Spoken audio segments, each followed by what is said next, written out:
কথা বলেছি আমরা কিন্তু বলি নাই যে এমনি এমনি, আমরা বলেছি আমাদের এই চালকদেরকে প্রশিক্ষণ দিতে হবে, তাকে ট্রাফিক সিগন্যাল সম্পর্কে অবহিত করতে হবে। এই যে গাড়িটা চালাচ্ছে, আমরা বলেছি গতি নিয়ন্ত্রণের কথা বলেছি, আমরা সব কথা এখানে বলি নাই। আমরা কিন্তু 30 কিলোমিটার উপরে এই গাড়ির গতি হবে না, সে ব্যাপারে আমাদের সুনির্দিষ্ট পরামর্শ আছে, যেটা আমরা ইতিমধ্যে সরকারকে কয়েক দফা আমরা জানিয়েছি।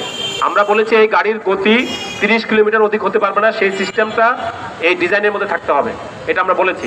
আমরা সব বিষয়ে বলি নাই, কারণ আমরা এখন প্রধানত আমরা স্থানীয় সরকার মন্ত্রণালয় যে পদক্ষেপ নিচ্ছে সেই বক্তব্যের প্রেক্ষিতে আমাদের তাৎক্ষণিক বক্তব্য।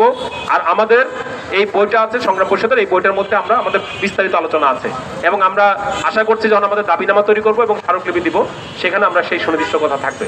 ফলে আমরা দুর্ঘটনা করতে চাই না। আমরা চালকদের প্রশিক্ষণের কথা বলেছি, আমাদের মেকানিকদের প্রশিক্ষণের কথা বলেছি, এবং আমরা তো আপনি জানেন না, আমরা ইতিপূর্বে যিনি ঢাকার ডিএমপি পুলিশ কমিশনার ছিলেন ইউনূস সরকার আমলে, আমরা তাকে লিখিত প্রস্তাব দিয়েছিলাম যে আমরা আপনার সাথে বসতে চাই।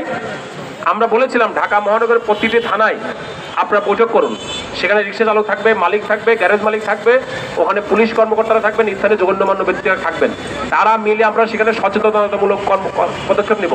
আপনারা সেই বৈঠক অ্যারেঞ্জ করেন, আমরা সেখানে থাকবো এবং আমাদের প্রস্তাব দিব যে কেন তারা প্রধান সড়কে আসবে না, এইভাবে তারা গাড়ি চালাবে, এই সমস্ত বিষয়ে আমরা আলোচনা করবো।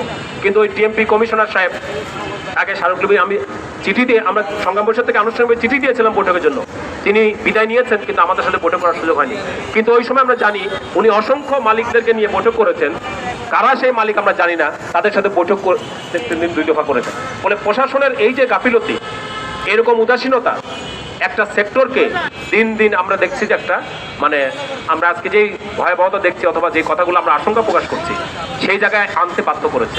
ফলে আমরা মনে করি অতি দ্রুত সরকার একটা নীতিমালা তৈরি করে এবং এই জায়গাটা নিয়ে আসবেন, যার মধ্য দিয়ে এটার সমস্যার সমাধানটা হবে। ধন্যবাদ।